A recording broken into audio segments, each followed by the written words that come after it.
Big welcome back to my entire USO family, wherever in the world you may be. Your boy Blue here, coming to you live once again from behind enemy lines.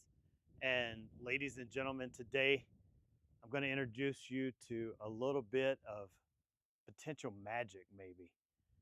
Is there a way to fire a live round and then slow that round down so that it becomes a less lethal option? Sound too far-fetched? Maybe not so. This is the alternative from Alternative Ballistics. Stick around. I think it's going to be a very, very interesting show when we see just how this works and how it may be a new option for all of our law enforcement officers out there. I did not want to try to tackle all the scientific breakdown of this. You know, I'm used to using small words. I'm bad with acronyms. And according to the comments section, I talk really, really freaking slow. If you're having issues with that, go over to your settings, right to the right-hand lower side of your screen. Click on that little wheel. You can speed it up to 1.5, and then I speak like a normal person. However, Steve does not speak like a normal person. I'm just kidding. He's actually probably the most normal one out here on set. But Steve was gracious enough to join us and help us understand a little bit about this new product and exactly how it works and the capabilities it helps provide officers out there on the street. So Steve, they already know me. Would you like to introduce yourself to the audience out there? Yeah, thank you, Blue. First of all, thank you for the invitation. It's an honor to be here.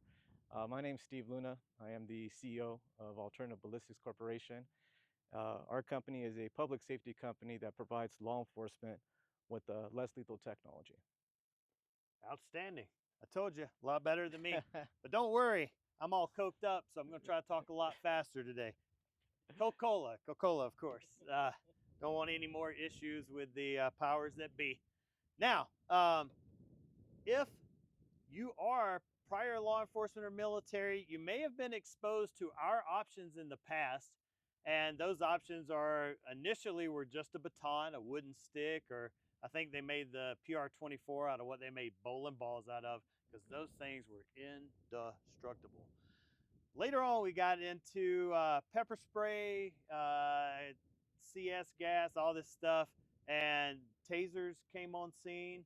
And I remember for us, especially with the tactical units, we were issued a less lethal rounds for the shotgun. Yep. And the first thing I thought when we kind of reviewed the material for you guys' product was how much easier it would be to go from lethal to less lethal with this system versus the old school method of swapping the shotgun shell.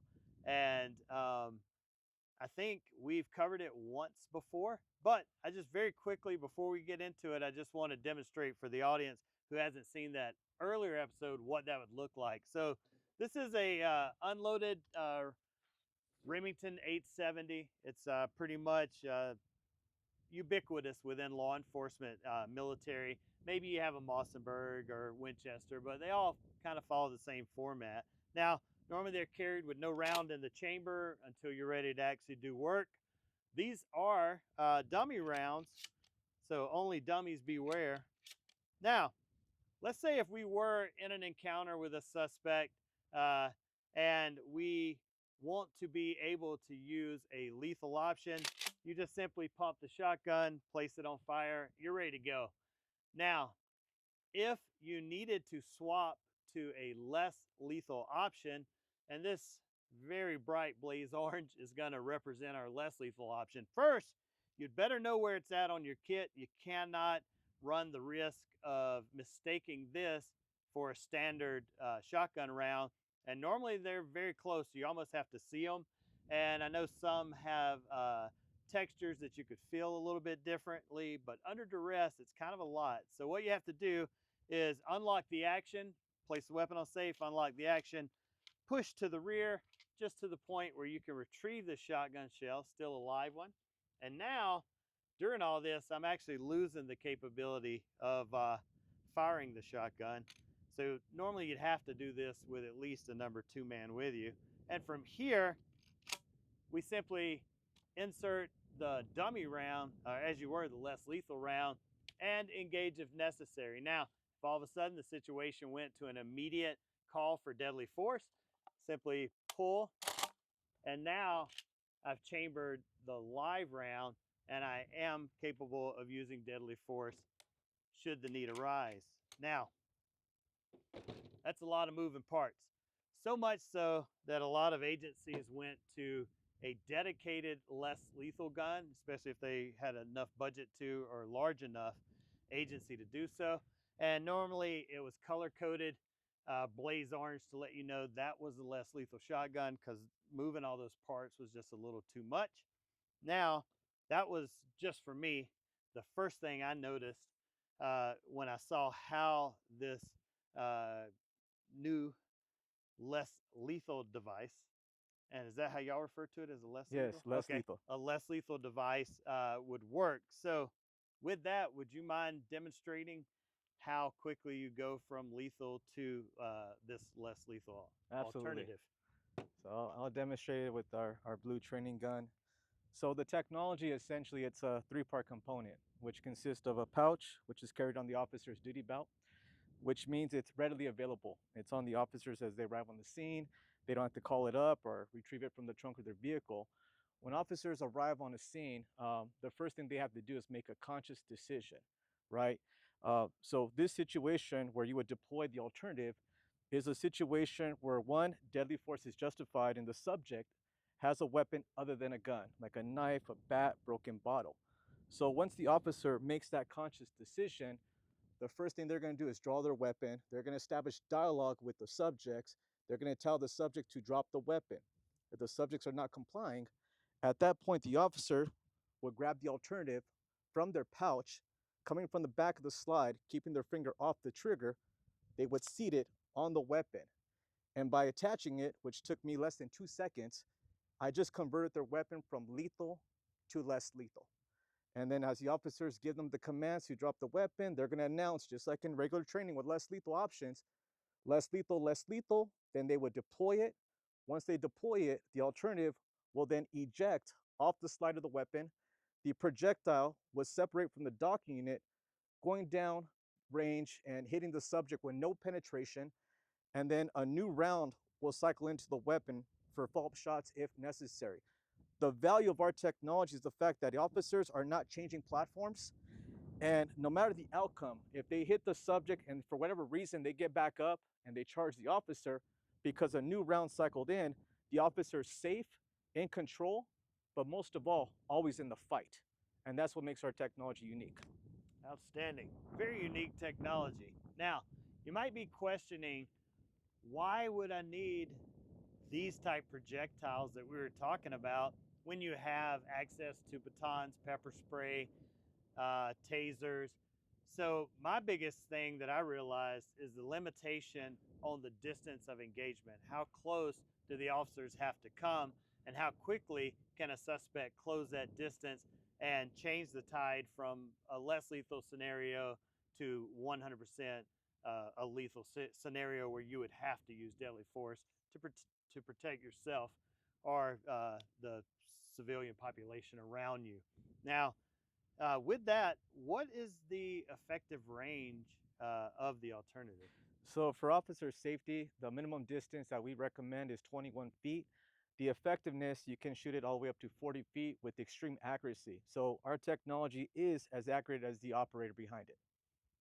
Outstanding. So I know everyone is probably wondering, how do you prevent a few things from happening? The first, how do you make sure that it's aligned on the slide of the handgun so that you don't misalign it and hit the side of the ball and just have a really catastrophic situation? Yeah, that's a great question. And we have a very comprehensive training that was developed by law enforcement. So in the training, the officers, of course, when drawing their weapon, finger off the trigger. But as you attach the dock unit, you will feel it actually seat on the slide of the weapon, and then you would C clamp it. And then once it's attached, there's no distortion to the sights, which is a dead giveaway. So the training is going to be key, especially with any new technology. And that's how you prevent user error. Outstanding. Now I know the next question, and I have been exposed to the product earlier, very early in its formation. That's how I made some of these acquaintances. We're all over the place, as you know. The thing I found interesting too is once a round is fired, isn't it captured with inside the ball? So if it tumbles or something, it won't separate and come out. Yeah, that's correct. So that is essentially our bullet capturing Hopefully, I'm not technology. stealing all your thunder. No, you're doing great. No, I got a pretty you're decent doing absolutely memory amazing. for an old guy. Yeah, no, you're doing absolutely amazing. So that is exactly what our bullet capturing technology is. So we have the only technology that can actually slow a bullet down by roughly 80% when it enters our projectile. And the projectile has a cavity. And this cavity, when you fire your weapon, actually captures the bullet. And then when it separates, it goes downrange, traveling about 220 feet per second with no penetration. And then part of our quality control, we get every unit that we test, cut in half, just to make sure the consistency is there, there's no cracks. We've never had any issues with the technology, but it does slow it down, and when it hits a subject, it's less lethal because there's no laceration, no penetration. It's just very effective.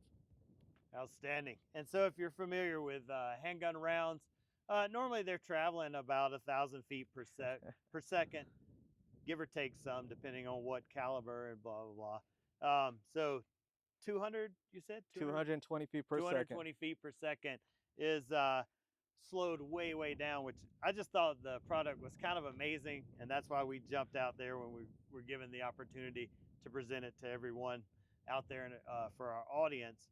Now, the other thing is how quickly you're able to go back to the lethal option should you require that. And I think that is where it lies, just kind of a very neat, unique alternative to Yep. deadly force. And what we're going to do is, do you have anything else you would like to cover before we demo it for the audience? No, I think just mainly there was a lot of thought and testing that went into the technology just to make sure that it was safe, effective, market ready. But no, I think just seeing the demo will kind of explain itself on the use case of the technology for everyone. Outstanding. Now, I know our viewers shoot a variety of different firearms. Is this one specifically for a Glock 17 or 34 or 19, or how does that work? So this one dock unit here is actually compatible with over 70% of the firearms that law enforcement carries. So this single dock unit is compatible with the Glock 19, Glock 17, Smith & Wesson MPs, CZs, SIG P320s. So it's a variety of different calibers and different models. And then with our technology, we can actually design it for any semi-automatic weapon. Outstanding. Any plans for a rifle model? No. I don't want to give up I don't trade know if I can secrets. slow that down that much. All right, guys and gals. Hope that was kind of eye-opening, and I definitely know that when we go down here and do our demo, that will be for sure. So stick around for just a second as we get set up, and we'll see you downrange. Taking the weapon out, pointing in safe direction, fingers off the trigger. Weapon's now loaded. So in this situation, I'm arriving on the scene. And I have my tactical team with me, and we're putting together a tactical plan. This subject that we're about to encounter has a deadly weapon other than a gun. So this subject has a knife. So as I arrive on the scene, since I have the less lethal alternative on me, I'm now considered the designated less lethal operator. My partners that's with me, their job is to cover me with lethal, so I have that lethal cover. So as I arrive on the scene, the first thing I want to do is establish dialogue with the subject. So I'm going to give the subject commands to drop the weapon. Tell the subject, I'm here to help you. Drop the weapon. It's a person in crisis, possibly mental health issues, but they're not dropping the weapon. So at that point, they're not complying. So what I need to do in return is I have to make a conscious decision. Do I have time? Do I have distance? Time, distance is on my side. So as I approach the subject, the first thing I'm going to do is I'm going to draw my weapon. As I draw my weapon, my finger's off the trigger. After making that conscious decision that this would be a situation where less lethal would need to be deployed, I will let my partner know that I'm going to give the subject one last command before I deploy the alternative. Give him commands to drop it. He's not complying. Partner, I'm going to deploy the alternative. I'm going to point my weapon downrange at the subject. Again, keeping my finger off the trigger. I'm going to go from the back of the slide of my weapon, and I'm going to seat the alternative. At that point, I'm going to give the subject that one last chance to drop the weapon. I'm going to point out at the subject, drop the weapon, not complying, less lethal, less lethal. Finger off the trigger immediately. From this point, I'm going to assess. I see the subject went down, he dropped the knife. Now we can go in there and effect the arrest. Taking the magazine out, weapon is clear, holstered. So the projectile, this is our bullet capturing technology. So the projectile, it captured the bullet. This is the 9mm hollow point plus P. And when you saw it hit the target, there's no penetration.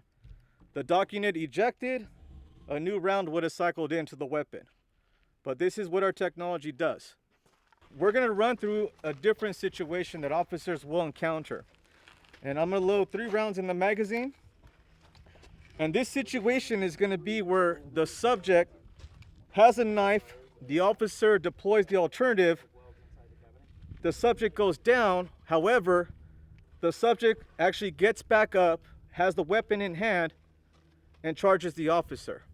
So I'm going to show you guys and demonstrate how once you deploy the alternative, how a new round cycles in for follow shots if necessary, because at that point, you've exhausted every effort to stop the threat. But having the second round go into the chamber for a follow-up shot, what it does is it keeps the officers in control, it keeps the officers safe, but most of all in the fight. And the reason why I say that is because when you draw your weapon and you're justified to use lethal force, and maybe it hasn't got to that point yet, so you deploy the alternative, if you have to change platforms, it's never a good situation for the officer. It can put them in danger because, again, if the subject has a knife, they can cover that distance very quickly. All right, guys, so we're going to demonstrate very quickly just how fast you can go from less lethal option to the lethal option, which I think was pretty remarkable. So coming over the slide, docking, making sure it's on there. All right, so from here, just like Steve had said earlier, just let my lethal force partner know, less lethal, less lethal. All right, so you can swap just that quickly between lethal and less lethal. And very accurate. Oh, as you were. Very accurate. Got a good center hit. Glock 19 never fails. Cool.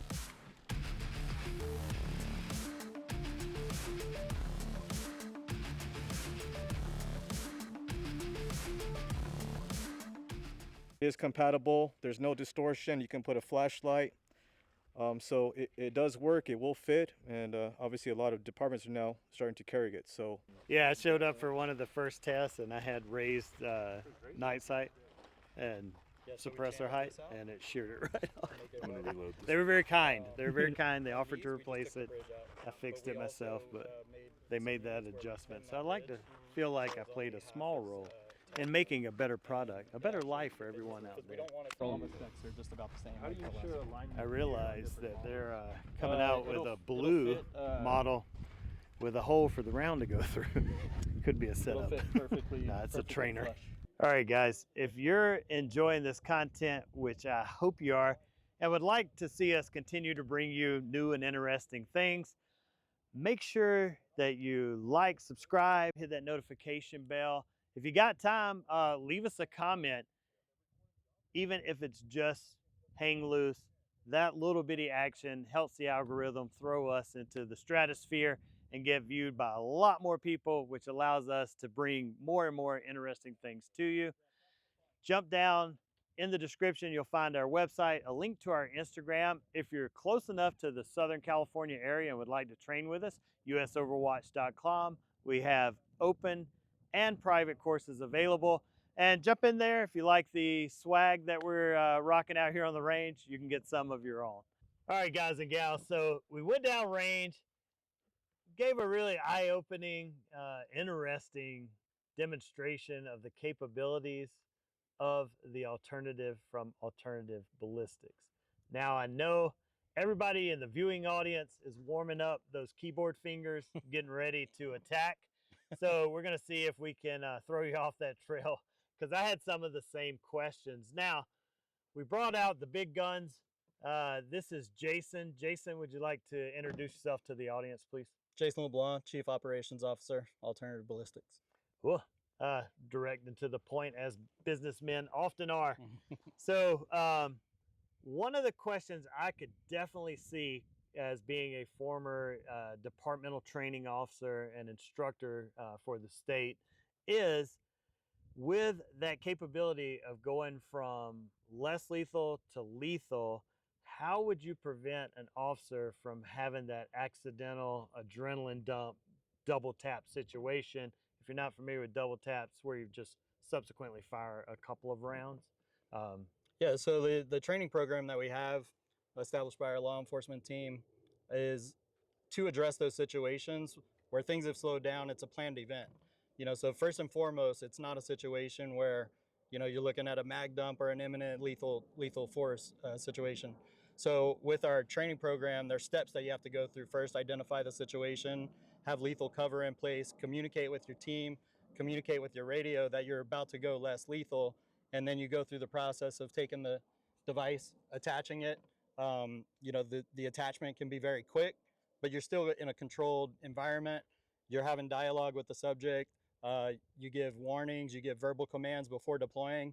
And with less lethal, the training is always to fire once and assess. So basically that's what you're doing. You make the call out and then you fire once and then you assess. Outstanding. So that should answer some of the questions. Another thing that I was thinking about while laying in bed, which is weird that I'd be thinking about ballistics in bed, but was, and Steve actually answered the question, but I'm not sure if it was caught on camera. We were firing plus P rounds through the Glock, and the alternative was able to stop that plus P round. So it works with standard and plus P, I assume. Absolutely. Yep. Okay. And all different grains. So 9mm, every grain of 9mm. We encourage, don't use metal penetrating rounds. But every shot, it goes into the cavity directly to the center, doesn't deform the projectile at all or change the trajectory. Cool. And I know it's a newer product to us. It's been around for a little while. I think I was one of the earlier guys that got hands on it just to try it out. And I could say very interesting product to our staff and everybody out here in our live audience. And one more question they brought up that I thought the viewing audience should know is it comes available also in 40 caliber. So it's 9 and 40, which is predominantly your law enforcement and military calibers. Correct. Okay. Yep. So, and the 40 is going to pack a little bit more of a punch, but as far as the ballistic metrics, the specs, it's all right about the same. So within that, 200 to 225 feet per second velocity is how it's hitting. Whoa.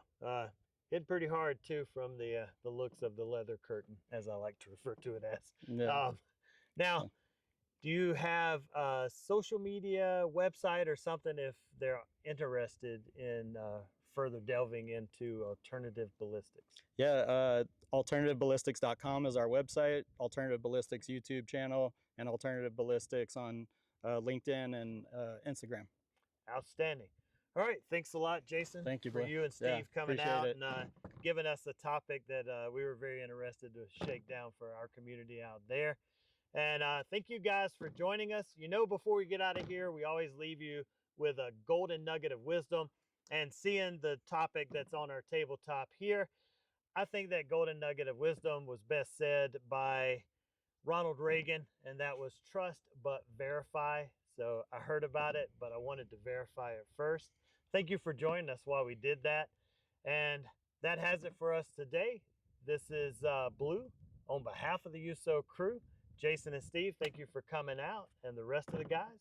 And we are